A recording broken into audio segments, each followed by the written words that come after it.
2020년 10월 15일 목요일이고요. 저녁 7시 50분입니다.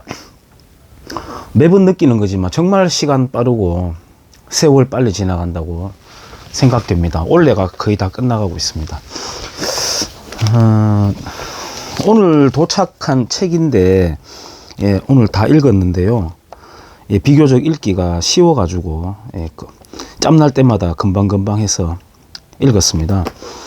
제목은 한국인과 계곡이라고 하는 제목의 책입니다. 먼저 참고로 지금 애완견을 아주 가족처럼 함께 지내는 분들은 이 책을 보는 거를 좀 삼가하는 게 좋을 것 같습니다. 경악할 만한 내용과 사진들이 펼쳐지기 때문에 읽지 않는 것이 좋을 겁니다.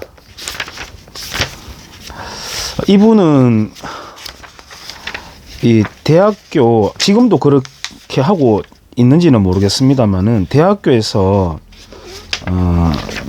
강단에 서는 분인가 봐요. 충청대학교 영양학과라고 안 하고 영양과라고 해놨네요. 영양과 교수 이렇게 되어 있고요. 또 다른 저서로는 머리가 좋아지는 영양학, 효소화학, 효소단백질 정제법 이런 식의 책들이 30여 권이나 있고 논문 국내외 60여 편이 있는 그야말로 연구형 교수가 되겠습니다. 안용근 이렇게 이름 멋있네요. 용용자에 뿌리 근자죠. 이렇게 되어 있습니다. 이 책에는 이제 개고기를 먹는 유래, 개고기 먹는 방법 굉장히 구체적으로 나옵니다. 피 빼는 방법부터 해서 개고기를 두루치기 해 먹는 것까지 이야기를 하고 있고요. 그리고 세계적으로 개고기를 다루었던 그런 어떤 흔적들, 개고기 유통, 하여튼 개고기에 관련된 거는 총망라되어 있다고 보시면 되겠고, 책이 아니라 개고기 논문이라고 보시면 되겠습니다. 솥에다가 솥 그림을 그려놓고 있잖아요. 물은 얼마나 채워야 된다는. 그래서 삶아 먹는다 이런 그 자세한 그림까지 이렇게 나와 있고요. 그렇습니다. 찜. 저도 개고기를 예전에 먹어봤습니다만 개고기 햄, 개고기 소시지, 서양 고기 요리 쭉 이렇게 하여튼 별별 개 요리 방법까지 다 소개를 하고 있습니다. 우리가 프랑스에서 예전에 왜 한번 한국인들의 개고기 먹는 야만적인 문화라고 이제 모욕적으로 이렇게 했던 그 일이 있었지 않습니까? 프랑스도 개고기를 먹었었고요. 프랑스에도 개고기 식당이 비교적 근대까지 있었고 실제 사진도 있습니다. 그 개고기 식당에. 근데 그래서 유럽인들이 지금 동양인들보다 빠르게 위생에 좀 더 위생 수준에 도달할 수 있었던 것은 핵심이 그 화장실 방법이 획기적으로 이제 바뀐 거죠. 화장실 장치가 그러니까 상하수도 또는 중수도까지 이렇게 연결되는 게 이제 핵심인데, 그러니까 변을 눌러버리면, 지금 우리도 변을 눌러버리면 내가 방금 볼일 봤던 그 변이 내 눈앞에서 완전히 사라져 버리지 않습니까? 뒤처리 아무것도 할 것 없이. 그런 이제 똥에 관한 이야기를 진지하게 해보자 그런 책도 있습니다만은, 조선이 근대화에 늦어짐으로 인해 가지고 서양보다 더럽게 생활하는 시간이 조금 더 길게 연장이 되었지만은 서양인들도 더러웠던 적이 있죠. 야, 니도 더러웠잖아, 니도 더러웠잖아, 이렇게 말싸움하자는 게 아니라 그렇다는 거죠. 조선 같은 경우에는 일제시대 때 일본인들이 들어와 보니까 정말 더럽다는 거죠. 길거리와 광장이라고 할 건 없지만은 이제 한양에는 광장이 있었으니까 똥천지였다는 거죠. 소똥, 말똥, 개똥. 그리고 아이들은 집신 안 신고 맨발로 막 뛰어다니고. 제가 개 이야기를 하면서 유전자에 요즘 관심이 많아가지고 많이 지금 보고 있습니다. 늑대는 어떻게 개가 되었나라고 하는 책이 있습니다. 이건 괜히 시작했나 싶기도 합니다. 이 주제는 거의 의학 전문 의학에 가까운 내용들이 펼쳐져 가지고 지금 머리가 좀 아픈 상황이에요. 이것과 관련되어 가지고는 이제 GMO 있지 않습니까? 유전자 변형 식품 과학의 씨앗이라고 하는 이 책도 열심히 지금 탐독하고 있는 중입니다. 개고기를 이제 먹지 않게 된 것은 우리의 의식 수준이 높아져서 그렇죠. 그런데 우리의 의식 수준이 높아졌다는 것은 바로 경제적인 풍요를 누리게 되었다는 것이죠. 경제적인 풍요가 없이 갑자기 느닷없이 별안간 의식 수준이 높아질 수는 없습니다. 예를 들어서 경운기를 타고 다니는 사람의 멘탈과 아주 멋들어진 예를 들면은 제네시스 정도라고 할까요? 국내 차 중에서 그런 걸 타고 다니는 사람의 멘탈이 같을 수는 없어요. 땔감을 떼는 사람과 버튼을 눌러서 밥을 해먹는 사람의 멘탈이 같을 수가 없습니다. 그래서 후자의 발달된 문명을 누리고 경험한 사람은 절대로 전자의 그런 세상으로 가기 싫어하겠죠. 당연히 우리가 네팔이나 부탄이 행복국가다라고 아직까지 떠드는 사람이 있습니다. 가장 최근에는 경북신문에서 모 기업의 대표라는 사람이 그런 이야기 떠들던데, 그렇게 떠드는 사람들은요, 좀 국회의원들이 보면 지금 경제 규제 만능 입법을 계속 펼치고 있는데, 차라리 법 하나 만들려면 그런 헛소리 하는 사람들을 네팔이나 어쨌든 히말라야 주변의 나라로 보내가지고 6개월 동안 살게 해버리는 겁니다. 패키지로 가서 놀고 오는 게 아니라 개고생 한번 해봐야 정신 차리겠죠. 예, 제가 방금 개고생이라는 말을 내뱉었는데, 모든 말에 개가 붙으면은 좀 안 좋게 평가하는 그런 표현 방법이기도 한데, 개가 좀 억울할 수도 있죠. 이 책에서는 이제 개는 가축이다 이런 식의 정의를 내리는 단락도 있습니다. 근데 그건 좀 아쉬운 대목인데, 개는 가축이 아니라 개는 늑대죠. 실은 늑대 아닙니까? 더 본질적으로는. 그래서 개 이야기를 제가 쭉 하는 이유가, 전번에도 제가 복날 즈음 해가지고 개 이야기 했습니다만은, 저희 집에도 똘똘이라고 하는 까무잡잡한 한 요 정도 되는 개가 제가 마지막 개였습니다. 마지막 개라는 거는 그 이후로 제가 개 못 키우게 울면서 사정사정 했기 때문에, 학교 갔다 오면은 저기서 이제 걸어오는 소리를, 아이들하고 떠드는 소리를 듣고는 똘똘이가 1등으로 달려와가지고 제 다리를 막 핥아주고 이렇게 했던 그런 귀여운 개인데, 어느 날 오니까 마당에 없고, 그날 저녁에는 맛있는 벌겋게 이렇게 육개장이 끌려져 있더라고요. 육개장을 맛있게 먹었죠. 맛있게 먹고 다음날 엄마한테 이야기를 들었죠. 어제 먹었는 그 육개장이 똘똘이었다. 구궁 이제 충격을 받고 울고불고 난리가 났죠. 그래가지고 어떻게 그럴 수 있냐고 우리 할배가 잡았거든요. 그 당시에는. 그래서 우리 할배 굉장히 제가 하지 말라고 그렇게 이야기하고, 제가 또 나중에 20살 넘어가지고도 아버지가 마지막으로, 그때가 마지막이었군요.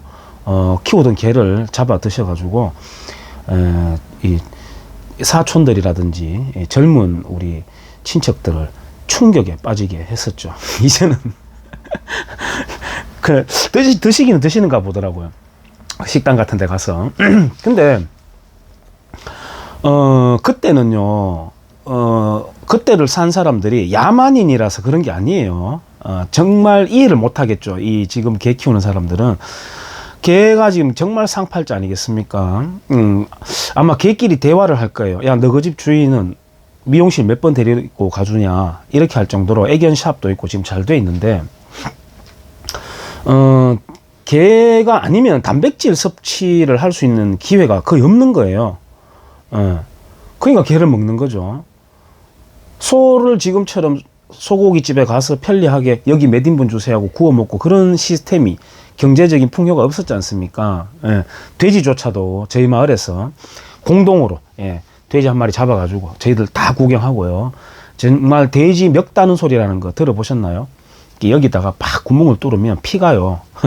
한 2m 정도 처음에 혈압 때문에 튀어나가는, 꽥 하고 이제 단말말을 터뜨리면서 이제 주고 가는 거죠. 소 때려잡는 것도 봤고, 예, 개 때려잡는 거는 무진장 많이 봤고요. 참새고기도 먹었고요. 참새고기는 어떻게 먹냐면은 거물에 걸린 것도 먹지만은 저희 마을 뒤편에 이제 대나무 밭이 있었습니다. 대나무 이렇게 쫙 올라가는 큰 넓은 대나무 밭인데 참새들이 이제 거기 가서 이제 저녁 되면 이제 자거든요. 그러니까 참새 아파트라고 할 수 있겠죠.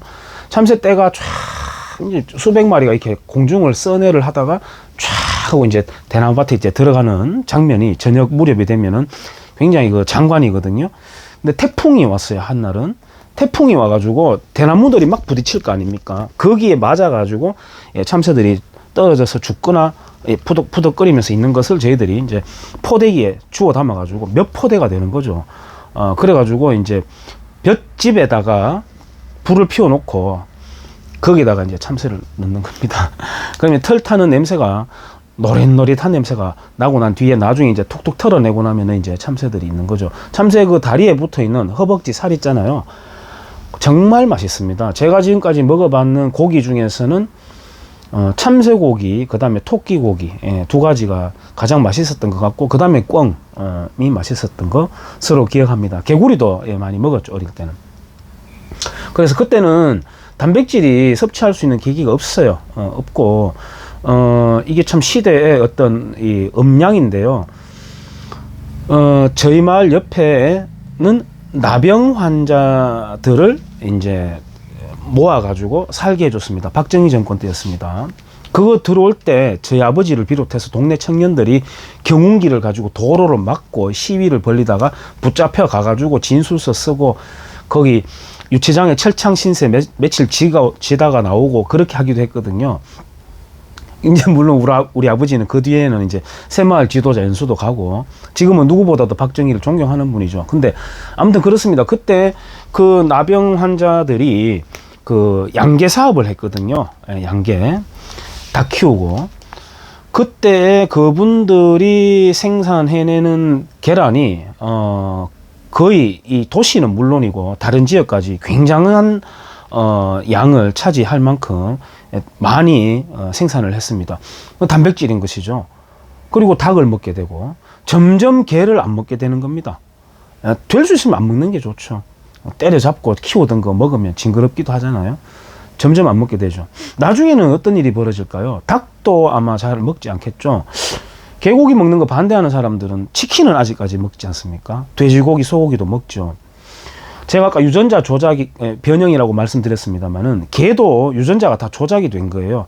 인간이 늑대에서 개로 길들임도 마찬가지지만 다시 허리를 길게 하거나 다리를 짧게 하거나 또는 다리를 반대로 쭉 길게 하고 몸통을 작게 하거나 또는 꼬리 털을 이렇게 만들거나 그 인간이 다 만들어낸 겁니다. 교배시켜 가지고 유전자가 변형이 된 거죠. 그렇게 예를 들어 나중에 있잖아요.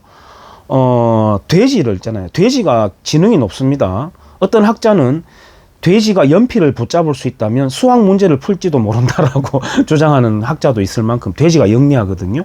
예를 들어 돼지를 정말 작게 다 커도 요만하게 키울 수 있는 자랄 수 있는 그런 돼지로 만든다면 나중에 돼지 먹는 것도 야만인이다 이렇게 될 거죠. 그러면 또 다른 단백질 공급원을 인간은 또 만들어내게 될 겁니다. 그래서 그때의 인식으로 지금을 재단하고 평가하는 건 상당히 곤란하다. 그때 당시 개는 음식물 잔반 처리도 하지만 집을 지키고 단백질 역할을 하죠. 공급 역할을 하죠. 그러니까 굳이 따지자면 시큐리티 프로틴이라고 할까요? 그런 역할을 했던 게 이제 개가 되겠습니다. 지금은 개 그렇게 했다가는 TV에 나오고 난리가 나죠. 그래서 그런 시대의 이야기들을 담고 있는 아직까지도 개고기를 좋아하는 사람들이 애호가들이 있을 거예요. 저는 그렇죠. 일부러 찾아 먹고 그렇지는 않습니다만은 그렇다고 해서 개 먹는 사람들을 너무 막 비난하고 언론 플레이하고 그런 사람들도 저는 조금 오버한다 이런 생각이 들어요. 음식은 그리고 사람의 어떤 인식과 굉장히 밀접하죠. 특히나 입에 넣는 거기 때문에 예를 들어서 바퀴벌레가 알을 놓는다고 알고 있잖아요. 근데 바퀴벌레가 포유류처럼 이렇게 새끼를 놓는 바퀴벌레가 있습니다. 그리고 젖을 먹여요. 신기하잖아요. 그 바퀴벌레, 먹이는 바퀴벌레 젖 성분을 우유죠, 우유. 우유는 소의 젖이니까. 바퀴벌레의 젖 성분을 분석을 해보니까 성분이 아주 뛰어나더랍니다. 자, 그러면은 바퀴벌레 젖이다라고 해서 한 컵 주면은 먹을 수 있겠습니까, 선뜻? 그게 어렵죠. 인식의 차이인데요. 지금 뭐 벌레도 먹는다 이렇게 돼 있긴 하지만 대표적인 게 번데기잖아요. 근데 유전자를 이제 변형을 시켜가지고 그 젖먹이는 바퀴벌레 있잖아요. 그 바퀴벌레 크기를 소만큼 키우는 겁니다. 바퀴벌레가 이만한 거예요. 비만으로 되어가지고 이제 빠르진 않게 되겠죠. 비만이면. 그리고 거기 바퀴벌레 그 젖 꼭지가 많이 있을 거 아니에요. 제가 너무 적나라하게 묘사하나요? 거기서 젖을 막 이제 밀킹 액션이라고 하지 않습니까? 젖 짜는 거를 소젖 짜듯이 그 짜내가지고 유통이 된다고 생각해 보세요. 이렇게 병에 담겨가지고 바퀴젖 이래가지고 마실 수 있겠습니까? 물론 마실 수도 있겠죠. 인식이 이제 그때 내가 바뀌면 야, 소 보호하자. 소는 이제 그만 때려잡자. 소가 내끼는 방기만 하더라도 굉장한 환경 오염이 된다잖아요. 그리고 소똥도 문제야. 소가 먹어치우는 풀도 문제고. 그래서 소 이제 그만하고 사육 그만하고 우리 이제부터 바퀴 먹자. 바퀴 젖이 좋다잖아. 이런 시대가 다가올지도 몰라요. 사람 인식이 바뀌게 되면은. 끝으로 음식 이야기를 제가 하다가 음식 가지고 장난치는 사람을 우리가 굉장히 안 좋게 보는데 저는 개인적으로 먹는 음식 가지고 장난쳐서 파는 사람들을 사형에 처해야 된다고 생각합니다. 살인에 버금가는 무거운 형량을 내려야 된다고 저는 개인적으로 보거든요. 근데 음식 갖고 장난치는 것도 이 분노를 자아내는데 병 가지고 질병 가지고 장난치는 인간은 어떻게 해야 될까요? 예? 독감보다 약간 약하고 감기보다 약간 센 중국 바이러스 가지고 호랑이 나타났다. 무장공비 나타났다. 이런 공포감에 버금가게 계엄령처럼 이렇게 장난쳐대는 인간들은 나중에 어떻게 단죄를 해야 될까요? 기승전 문재앙타도. 예, 한국인과 개고기라는 책을 제가 읽고 이거는 내용이 소개할 게 아까 제가 그거밖에 없습니다. 뭐 먹는 방법부터 역사적인 유래 뭐 그런 것들이 다 이게 논문처럼 잘 되어 있습니다. 관심 있는 분들은 한번 보시고 개 키우고 있는 분들은 이렇게 반려견이라잖아요. 키우고 있는 분들은 안 보시는 게 좋을 것 같고 그렇습니다. 그래서 책 한번 소개해 봤습니다. 감사합니다.